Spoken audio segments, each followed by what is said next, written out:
The cube of scrap metal sat in my driveway, catching the morning sun on its sharp, compressed edges.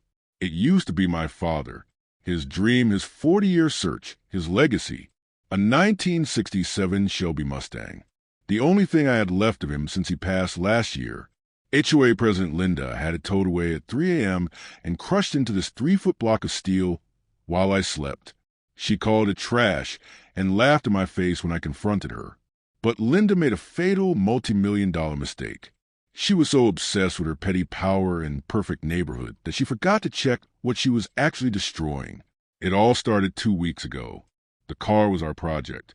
To the untrained eye, it was a rust bucket under a tarp. But my dad and I knew the truth. It wasn't just any Mustang.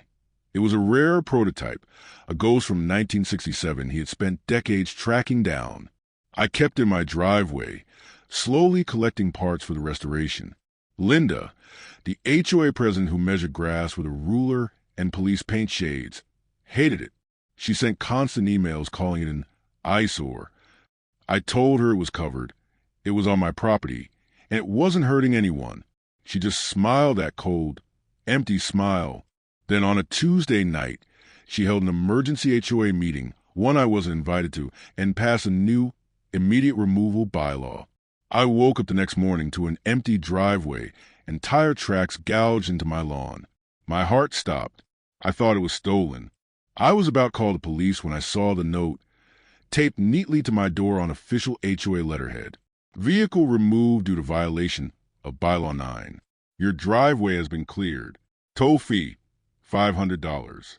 Linda, I didn't even put on shoes.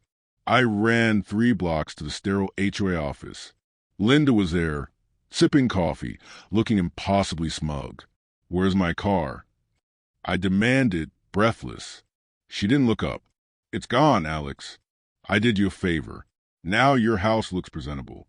I demanded to know which impound lot it was at, shouting that I'd go get it right then. Finally, she looked at me, her eyes glinting. Oh, honey, she said, her voice a venomous whisper. I didn't send it to an impound lot. I sent it to the scrapyard. It's probably a nice, neat little cube by now. The world went silent. I couldn't breathe. I raced to the scrapyard anyway, praying she was lying. The operator just pointed a greasy thumb toward the crusher. That pile there, fresh this morning. And there it was, in a stack of compressed metal. I saw it, a fossil in the steel. The faded corner of my dad's old Shelby American bumper sticker, pressed forever into the side of a cube. My father's legacy was gone, deleted. I went back to the neighborhood shaking, not with sadness anymore, but with a cold, pure rage. I found Linda outside, bragging to a neighbor about how she cleaned up the street. I confronted her. You had no right. That was my property. She laughed right in my face. I have every right. I am the president. Read the bylaws. You have no leg to stand on, and you owe me $500. I called the police. They came, but Linda showed them her shiny new bylaw. The officer was sympathetic, but helpless. It's a civil matter, sir. You'll have to sue. As they drove away, Linda leaned in close, her perfume suddenly suffocating. Next time, she whispered, maybe pick a nicer shade of beige for your house. Or I might have to have that removed, too. I sat in my dark living room that night, defeated.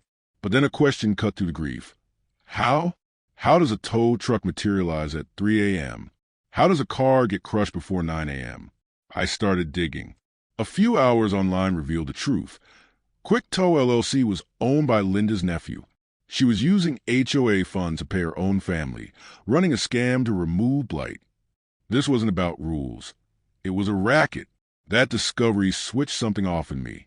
The sadness was gone. Now I was a detective. I spent the next 3 days submerged in state property law. And I found it. The golden loophole Linda was too arrogant to remember. State law always trumps HOA rules. The Heritage Vehicle Protection Act clearly stated that any vehicle over 25 years old is historical property. No private entity can touch it without a 30-day written notice and a certified court order. Linda gave me zero notice. She acted in the dark. That moved her crime from a bylaws violation to grand theft auto. But I needed the value. If it was just a junk car, no one would care. I called the classic car appraiser who had inspected it for me months earlier. Email me the full report. Now, please. When the email arrived, I opened the PDF and my jaw hit the floor. I knew it was rare, but the number made my vision blur. 1967 Shelby GT500 Super Snake prototype. Estimated auction valuation, $2,200,000. $2.2 million. Not an eyesore, a national treasure. And she had turned it into a paperweight. I assembled my arsenal. The appraisal, the state law, the bank records showing the HOA paying her nephew's company. This was no longer a civil dispute. This was a felony. The monthly HOA meeting was packed. Linda was on stage, lecturing about mailbox uniformity. When I walked in, the room fell silent. She rolled her eyes. Alex, if you're here to whine about your junk car, you're out of order. I didn't say a word. I walked calmly to the resident microphone and handed her a single sheet of paper. I'm not here to argue, Linda. I'm here to give you an invoice. She snatched it, glanced, and let out a derisive cackle. What is this? A joke? $2 million. I turned to the crowd, holding the glossy appraisal high. This junk was a 1967 Shelby GT500 Super Snake prototype, one of 3 in the world. You destroyed it, Linda, and because you broke state law to do it, the HOA's insurance is void. They won't pay a dime. The color drained from her face. The HOA will... No, I said, my voice quiet and final. You will. And since the value qualifies this as grand larceny, I nodded to the back of the room. The same 2 officers from my driveway walked in, their faces stern. Linda Carlson, you are under arrest for grand larceny, criminal mischief, and fraud. The room erupted. They cuffed her right there at the podium. Her screams, IT was a bylaw. My nephew, Alex, you set me up, were drowned out by the shocked murmurs of the neighbors. In the end, the trial was swift. The evidence was undeniable.